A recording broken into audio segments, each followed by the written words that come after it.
Hello, my name is acbtheman, and welcome to Radio Epic,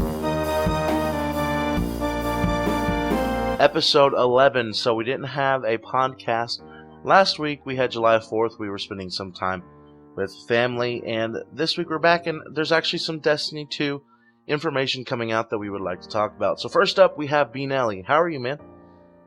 I'm doing great. How are you? Doing well. Ate way too much over the 4th of July weekend, but we can tell that in just a little bit. And then we have a new guest, David Allen 353. David, tell us about yourself.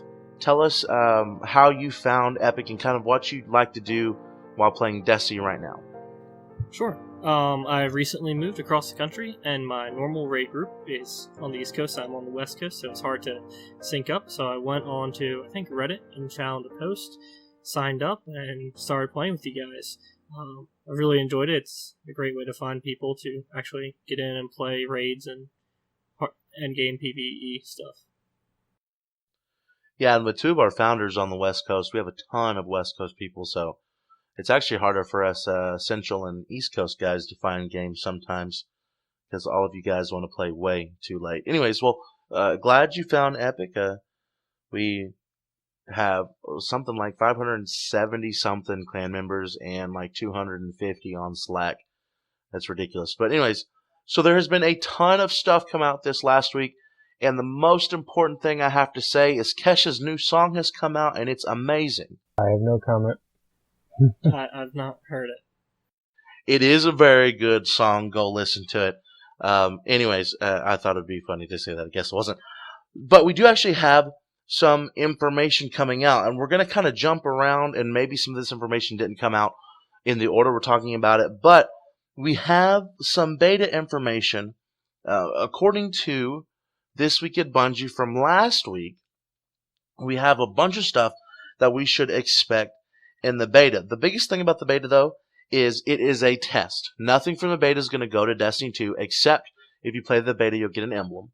But nothing's going to Destiny 2. It is literally a test on classes, on gameplay, and stuff like that, so they can see server load and everything like that. So, first off, guys, we're going to play essentially everything that was at the Destiny 2 reveal event, plus a little bit more. So we have the Homecoming story mission, we have Countdown Crucible map and Crucible mode. We're going to get Control back, which is going to be interesting with 4v4. We're going to get the Inverted Spire Strike we've seen. It says we're going to be able to play Dawnblade, Arcstrider, or Sentinel. And then on Sunday, July 23rd, for 1 hour, they're going to stress test us going to the farm. There's actually a lot of stuff in the beta. Now, I know we can talk about other stuff that's coming in the beta, but the one thing that I'm kind of worried about, not really worried, but kind of, it says the new fighting style for each class will be ready. Choose from the Dawnblade, Arcstrider, or Sentinel. Are those going to be the only things in the beta? Or are we going to be able to play all 6 classes? What does that sound like to you guys? To me, it sounds like we're just going to get the 3.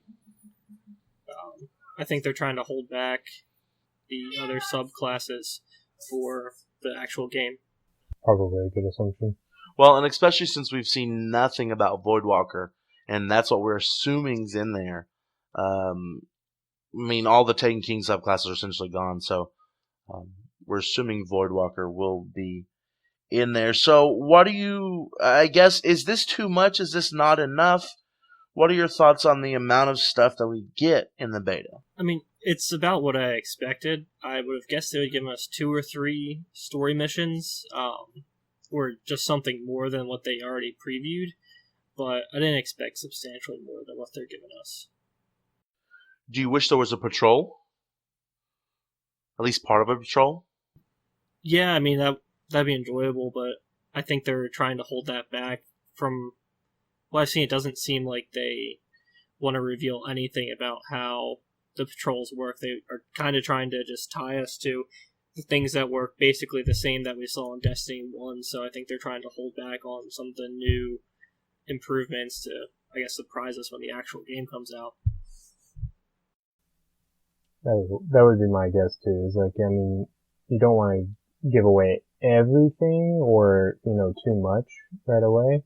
You gotta kind of leave something to have, for the beta, or for the actual game, gotta have something there. But, yeah, I think they're probably, what we have is gonna be better than nothing. Well, going back to Destiny 1 beta, I think they gave us the Cosmodrome patrol, and then for like a little set amount of time, they gave us the Moon patrol. And if I remember correctly, people actually found glitches where they could glitch into areas they weren't supposed to be, so maybe they're worried about that. But I would have liked to see part of the patrol zone. I think would have been nice. But we are getting a ton of stuff, and I think I'm gonna find myself playing the story mission and the strike like 4 times, 5 times maybe, and I'm gonna hit hard on some PvP. I'm excited to try out the 4v4 stuff, especially new 4v4 control. It's gonna be very interesting. Yeah, it's interesting that they're moving everything to 4v4, which, I mean, I enjoy. I've played a couple of 4v4 matches, and it's a nice format. It just seems like they want to have more variation in there. Like, you could see what they're doing with Destiny 1, where they put in, like, combined arms and, like, 3v3, where combined arms you could have bigger teams than what they had.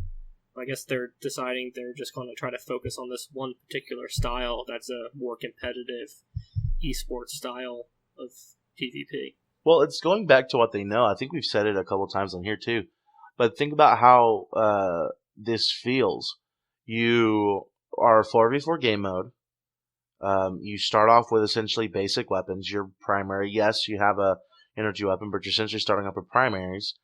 And then instead of heavy weapons being on the map like they were in Halo, there's just heavy ammo. So you have to go pick up the heavy ammo. So it's going back to what they know, and I'm very, very excited to see what they can do when they take what they have and sort of refine it a little bit. I don't know. I'm going to be playing a ton of Control because I can already think of strategies where in Control now you want 2 points and no more. I'm wondering if Control in Destiny 2, if you could hold all 3 points and just have one person float. I don't know. There's a lot of strategies and a lot of things that could happen that could be different. Maybe you want to get all 3 zones in Destiny 2. Who knows? But I'm excited to test those out and see how those strategies may change based on what we, as opposed to what we have now. Excuse me. Yeah, it's gonna be interesting to see how the PvP stuff works out, with everything, going 4v4 and stuff like that. It's a little closer, you have to think more about your strategy over numbers, more so. But yeah, it'll be interesting to see what they do with the PvP stuff. Probably play that a lot too during the beta. Well, speaking of PvP, we may not be able to play the Golden Gun, but did you notice that Golden Gun is not necessarily a one-hit kill anymore? They had there were 2 different clips. One clip was with Golden Gun with the normal 3-shot setup. It did not kill a super. Somebody was in Dawnblade and he did not kill the Dawnblade. Then they showed it with a new 6-shot and it did not kill a regular non-supered Guardian. So Golden Gun is not necessarily a one-shot kill anymore. And I'm kind of liking how they're moving everything slower. I know some people may disagree with that, especially the people that really enjoy this sticky meta, essentially. But I'm really enjoying how everything, even supers, are slowing down just a bit. So, like you said, can be a little bit more tactical. That's not really on the beta thing. That's not really on the beta topic, but it's just something I noticed that was interesting. Yeah, I'm all for having a more, I guess, I don't know, fair PvP experience would be an accurate statement, but having something that's not like a one shot where it's just basically game over would be kind of nice, but having, I don't know, I guess the Golden Gun kind of seemed a bit overpowered in my book all the time, but everything else did as well, so it's not like it was the only thing. I think if they changed it in Destiny 1 to non-one-shot, one-hit kill, it would be too weak because the current meta, you'll get beaten faster. Then you get 2 golden gun shots off. But if they slow everything down, if sniper ammo's rare, sniper ammo won't even knock you out of a super, then yeah, it could be a better balance. Yeah, I mean, if they're going to do it to everything, not just golden gun, I mean, I think bringing everything in line would help, make the game a little more interesting for everyone. And you don't feel so powerless against those who, have that, I guess, I don't know, they're just a little better, than you, all the time. Speaking of better than you, I heard a couple of thoughts, though, this past week. So they said with everything sort of being slower, everyone's going to have a little bit easier time jumping into Crucible, especially new people that don't start out at the beginning of Destiny can have a little bit easier time jumping in. But then they said those competitive game modes where you may be matched based on skill a little bit more, the skill gap is going to be huge because right now, if you have a sticky grenade and throw it at somebody, you pretty much are guaranteed a kill because those things will almost curve around corners. Even if you get a sticky grenade in Destiny 2, it's not a guaranteed kill. So that same kind of strategy of just running and sticking somebody and running away won't work. You now have to think about sticking somebody, shooting them, maybe following through the melee if you're close enough. And so the actual skill needed to play the game is going to go up, but the barrier to entry is going to be easier. So it's kind of twofold. Everyone can jump in now, but then the skill gap could potentially expand even more. I don't know if I necessarily agree with that personally, but that was just some thoughts I heard about it, and I don't know. I'm just gonna like that I can take my time. I'm gonna be playing Titan a lot, so I'm gonna like that. I'm just gonna throw up a giant shield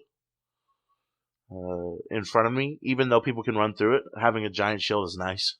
So, I mean, if in any game, if you have your PvP, that's going to be a big draw for a lot of people. It's just PvP in general. But if your PvP is too hard to get into, like everybody's just so much better, your skills are just making a difference, there's a lot of things that are involved, and if it's too hard for people, nobody's going to want to play it. I mean, that's like part of the reason why I hate Call of Duty is because, like, you get those guys that are like prestige like 500 times, but they've got all the good stuff, they know how to play. Yeah, you pretty much should have had started like 5 Call of Duties ago if you want to be good at Call of Duty. Yeah, I mean, you're looking at, like, you're way behind the curve.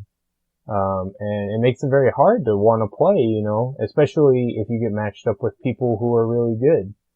So, I mean, I honestly could see that being the case, and I think it's a smart idea for Bungie to do that. Just if they want their PvP to survive. But do you think the skill gap is going to be bigger, or do you think that everything being sort of level is going to bring that skill gap a little bit closer?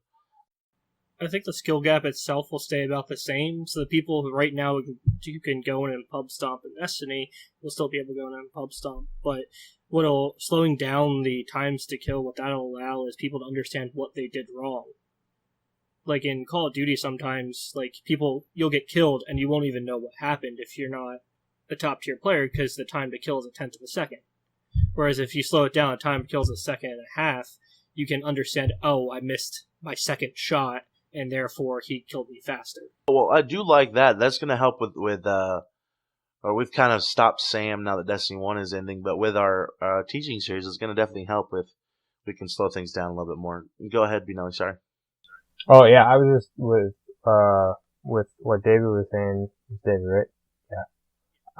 With what you were saying, about the whole not knowing what's happening.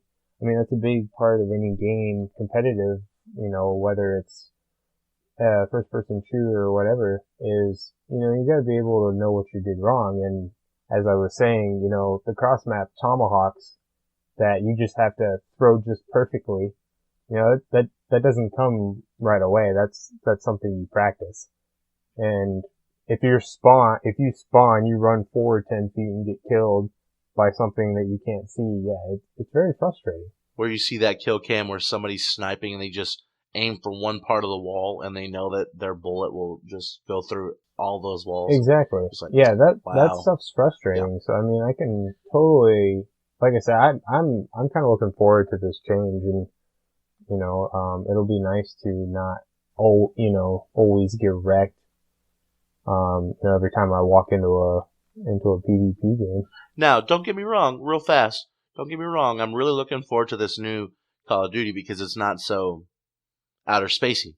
But the sentiment still stands. Yeah, still hate Call of Duty. Well, just wait for. So, anyways, so I guess the next sort of topic that we can dive into a little bit, we are going to be able to look at sort of a stripped down version of the farm for an hour during the beta. But the farm is our new social space. They have cryptarchs. They have all your stuff. Your typical stuff from the tower, but it's now in the farm. You have vaults. They haven't really said anything about vault space or anything like that. There is now a soccer game. Literally, you kick a soccer ball into a goal and things pop up and it says who got a goal. I mean, it's a fun thing, and there are going to be other Easter eggs. It looks like this social space will actually be a social space now instead of just a place you go to get bounties and stuff, which is very fun. And they said there's going to be a lot of other Easter eggs. Anything else you guys want to say about that, or we're just waiting to see what it actually is? Or yeah, one thing that kind of excited me is they implied that it would change as you progress through the game, or perhaps just through time as different things happen. And so it'll be interesting to see if it's more of a living world rather than a static world. Like right now, if you picked up Destiny and loaded into a tower, you'd have all these people around that you don't know, and they're going to be there for the rest of the game. And there's no sense of progression or time that passes. It's just everything's there and go do it. The only thing that changed it was the events, like 2 or 3 events lately, and we can talk about that in a second. And they're definitely probably going to have some events, like live team events, that will change the farm up. But hopefully the farm is not the same farm as when we start Destiny 2. So it sounds like it won't be, but just interesting to see how that is different and how much that affects. One quick thing. The Cryptarch is not Rahul. The Cryptarch is the Cryptarch. I don't know the name. The lady that's from the Iron Temple. Tyra Karn or something like that? Yes, she is in the farm. Do we get to see Rahul die some gruesome death, or do you like him? I mean, I guess it doesn't make a difference for me, but it'd be interesting to know what happened to some of those characters if they're not going to be there. Well, we'll probably wind up getting a DLC later down the line that's like, oh, Rahul's here, go save him, or something. Because they said that most of the story stuff is going to be like focused on specific storylines or specific characters, and so I don't know. I just thought that was an interesting bit of information we saw. I think that we saw that in the IGN first video from Wednesday. So.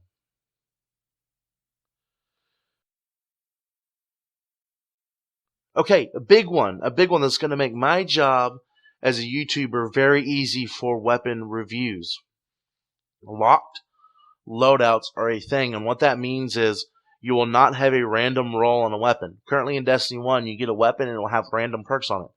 Destiny 2, there will be a set roll for each and every weapon. So, for example, if it's not going to, but if IS Luna from the Crucible went into Destiny 2, every time you got an IS Luna, you know you would get the same roll on it. Now, there's still a mod slot, and we're still speculating what the mod slot means, but every single gun, so if you have a gun that's called, for whatever reason, they throw in a reference to Jimi Hendrix, and you have a Purple Haze. Is it Purple Haze? I might get my reference wrong. Anyways, if you have a gun called the Purple Haze, and the enemy has a gun called Purple Haze, it's the exact same gun. I, for one, not only from a content creator standpoint, but from just a playing standpoint, I really thoroughly am enjoying this. But this one seems to be very, very divisive.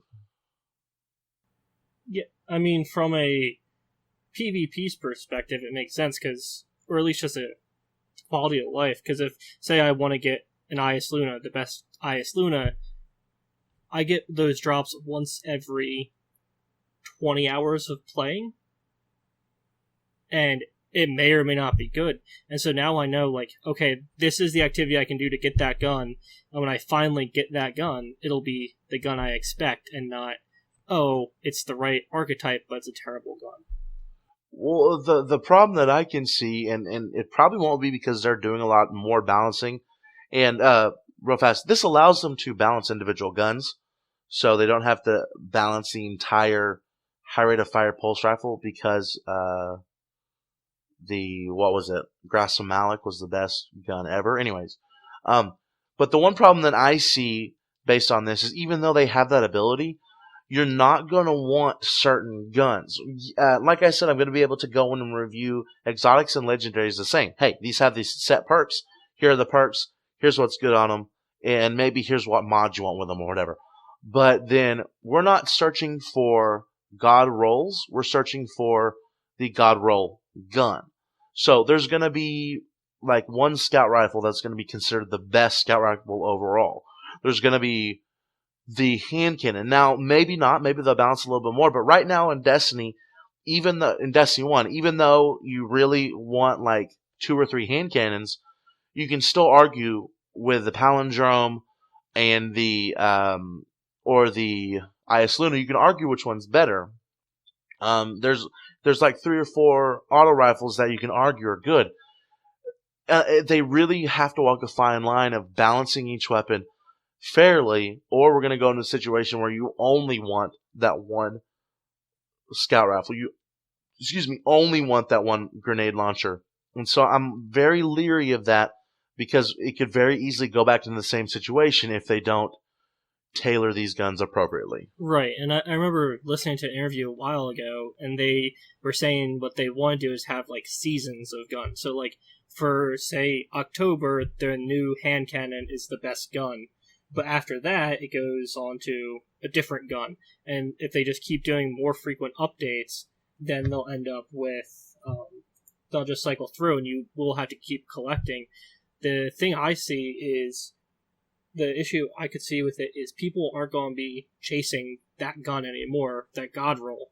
And so they have to work harder to make sure people stay engaged after they get all of the god rolls that they could want. Well, and they did say, I think it was Luke Smith in one of those interviews he's been doing this week, he did say they're thinking of ways to avoid that. So there might be something in there that could help avoid that situation.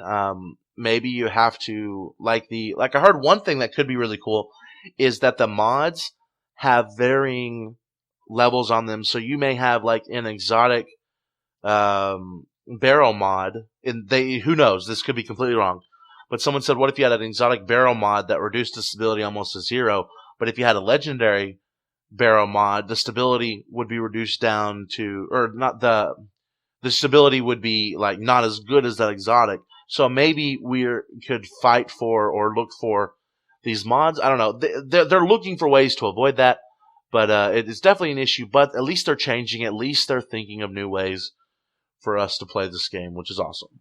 And also with the locked loadouts, I think they meant it in 2 different ways. Not only did they have the fixed perks, they were implying that for certain activities, you might not be able to change your guns midway through. Yes. Thank you. Which is an interesting mechanic.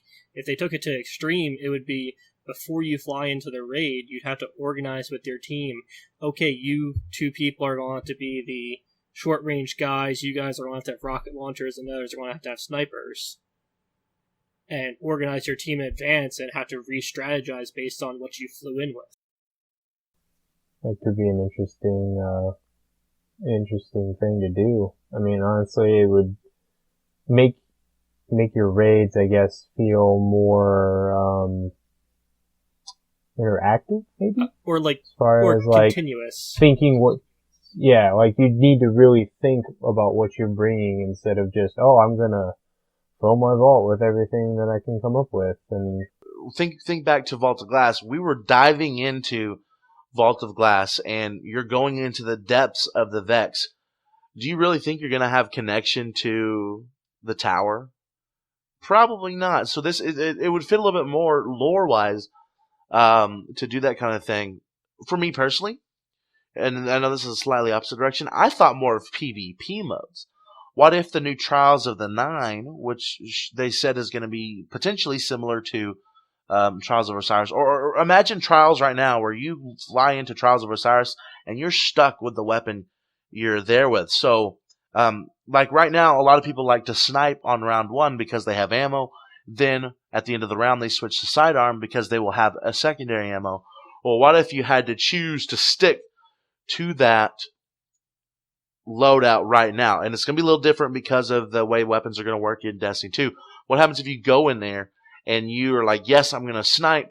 I'm going to do very well with sniper. And then the other team decides that they are going to be shotgun warriors on a small map.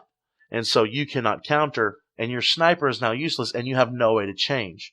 So maybe then you have to think, well, maybe I don't want to pick up power ammo. Maybe let my buddy with the grenade launcher pick up power ammo so he can counter that shotgun or something like that.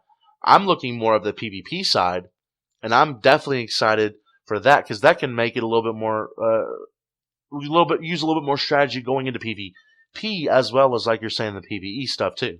Right, it makes it more like a game of rock, paper, scissors where there's a strategy to beat every other one. Your team has to be prepared to counter whatever the other team throws at you. You can't just have a team of 3 shotgun warriors charging. Right, because if the other team has a counter, you cannot change. So that's what's pretty cool. Now there will be situations that come up if it's in PvP where one team just gets slaughtered because they're like, yeah, we're all going to pull out snipers, and the other team's like, yeah, we're all going to pull out rocket launchers or something like that. I could potentially see that, but it'd be interesting for both PvE and PvP, and it's definitely coming. So we know what's coming. But do you think they'll do it for the raids? I've heard a lot of people say that, but do you think that's what they'll do, or? I mean, it's hard to say, to be honest. I mean, it would make things interesting, but also on the one hand, it'd make things also very, very frustrating to do. So I mean, it could go both ways, I think. Right, and to me, like, locking our weapons for the entire raid goes against, like, all the other changes that they're making, because they seem to be trying to make the game more approachable, more user-friendly and intuitive, and then doing something, oh, by the way, we added a whole major layer of strategy onto the raid, just seems different than everything else they're doing. Maybe hard mode? Maybe just hard mode. Yeah. Because I'm thinking right now, through the raids, even though you generally use like the same 2 or 3 weapons, there's 2 or 3 weapon types, you still switch up between some of the sections of the raids, so, or at least I do. So, it'd be interesting, it's an idea. Now, here's the thing about raids too. There was an interview from Luke Smith with an Italian website where they talked about the raids, and they said the raids were going to come out in a similar time frame to Destiny 1. Now, I believe, what was it? Vault of Glass was, a week after Destiny launched? 2 weeks? Right. What was it? I think it was a week, but it took a few weeks for someone to actually clear it. Okay, but then Rise of Iron was 3 days. They dropped it on Tuesday. The raid came out on Friday. So that is, it's 3 to 7 days potentially. Now, hopefully it's later. But it's 3 to 7 days potentially for the new raid to come out. And it may be a Vault of Glass situation where people have to power level, but the raids are nice to be coming out fast. I understand people want them out. But it doesn't give your average player any chance at all to try for World's First. World First teams are literally only the like Twitch streamers and stuff like that, people who are able to do it. And I get it. Being World's First is like essentially very sweaty PvE. But limiting that down to only your certain people that can do it, I feel the same way with Trials. I mean, Trials is fun, and I get that they need to have something hard, and I get they need to have something for PvP that not everyone can achieve. But the only reason I went to the Lighthouse is because I got dragged by a Twitch streamer. I don't want to have to kiss some Twitch streamer's butt to try to be world's first. I would like to have an attempt at world's first with some epic guys. And I don't know. They need to hold off, in my opinion. But it's just my opinion. So Yeah, I mean, like for the Vault of Glass Worlds first, it was Dado's team, if I remember correctly. And at the time, Dado was a YouTuber and a streamer, but not big. And being world's first made his channel grow extensively, and now he's one of the primary Destiny YouTubers. And it'd be nice if other people had that opportunity, but I don't know if there's such a community around Destiny now that there's going to be the top tier players that are probably going to be streaming and doing things first. And I don't know if delaying will actually give more people an opportunity.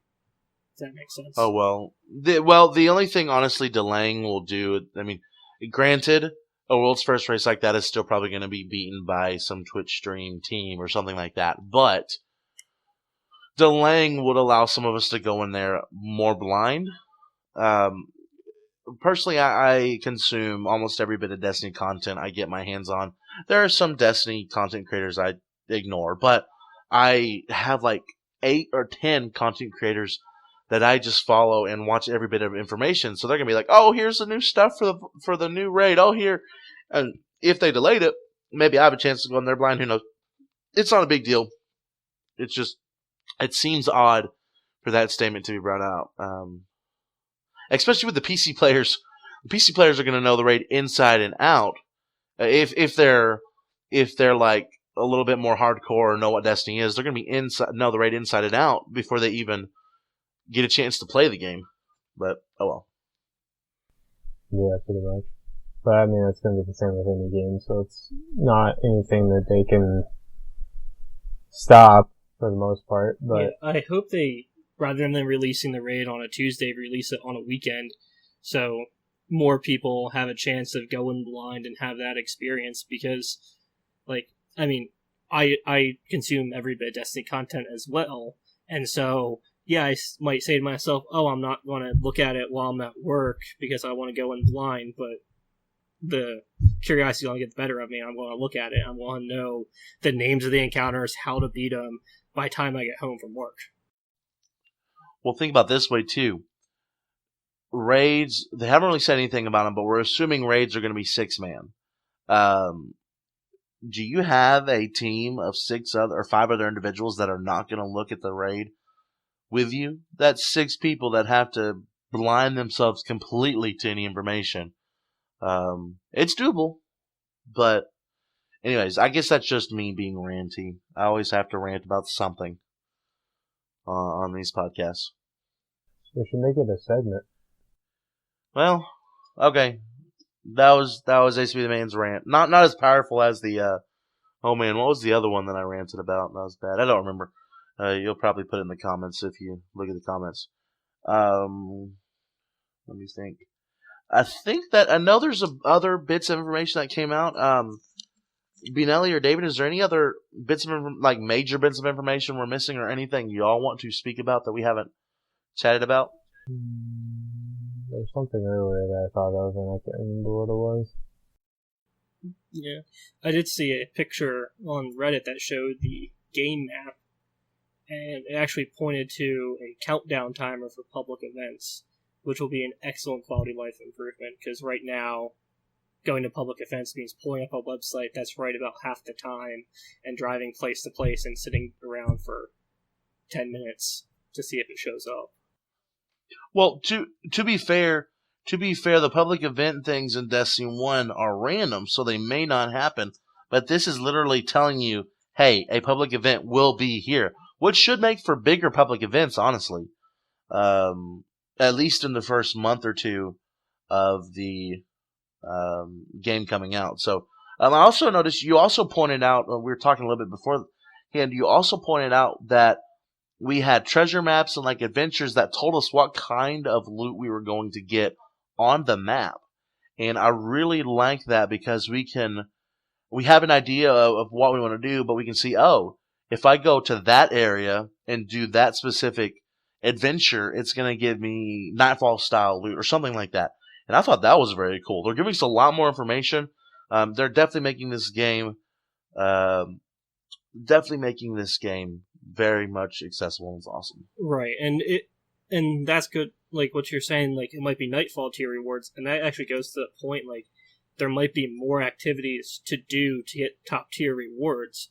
Because right now, to get Nightfall tier rewards, you have to do the Nightfall or a bounty. You do Nightfall, raid, a bounty, and those bounties take a while. But there's not very many to do. Right, and so if you want to keep getting the top tier weapons and top level stuff, you're on a cycle doing the same things. And having more things to do, even if they get repetitive eventually, having 8 things to do repetitively is better than having 3 things to do repetitively. All right. Well, is there anything else that we need to chat about, or just need to wait and see more of that IGN first stuff? Yeah, I guess wait and see more. They're having 2 PvP reveals this week, as well as developing a story that, on the 10th and the 13th are PvP reveals, and then the 11th and 12th are the story of Destiny 2 and a closer look at the Sentinel Titan. Oh, so we're gonna look closer to the Sentinel Titan this week? That's what IGN's saying on the 12th. Okay, that's gonna be nice, and I'm looking forward to seeing if we have the bubble unlock, the Ward of Dawn unlock in the beta. So I'm looking forward to having the Ward of Dawn back. But anyways, that's just me. Well, I guess as we get closer to the end, if you're listening to this for the first time, welcome. If you're not a part of Epic, seriously think about joining Epic. We're essentially 18 and up guys and gals. 18 and up guys and gals who like to have a good time and like to be nice. The average age is 35, though, so you can be really old or you can be really young. We are on the100.io/groups/1412. If you want to find us on the 100, you can find Epic on Reddit. You can find Epic a whole bunch of other places, but the 100.io is your best place, your first place to look. Also, a little birdie told me that potentially the link to the podcast, a place where you can find all the podcasts, will be on the group page sometime soon. But don't tell Boo Boo or Coop I said that, even though they're going to listen to this podcast. Also, I think that's pretty much it. Oh, yes, you can find us. You can find Radio Epic, which you're listening to right now, on YouTube. You can find it on SoundCloud. Search for Radio Epic on SoundCloud, and then now we're on iTunes. The only thing about iTunes right now, there's only 2 or 3 episodes, so go to iTunes, subscribe, download them, and do not delete them, because you probably won't get them back right now. But anyways, that's where you can find us. bnelly, thanks for being on here again, and David Allen 353, thank you for joining us, and thank you for giving us some extra insight. Hopefully Doc will be back next week. He was having computer issues and his computer completely froze. But I think that's a very good podcast number 11, guys.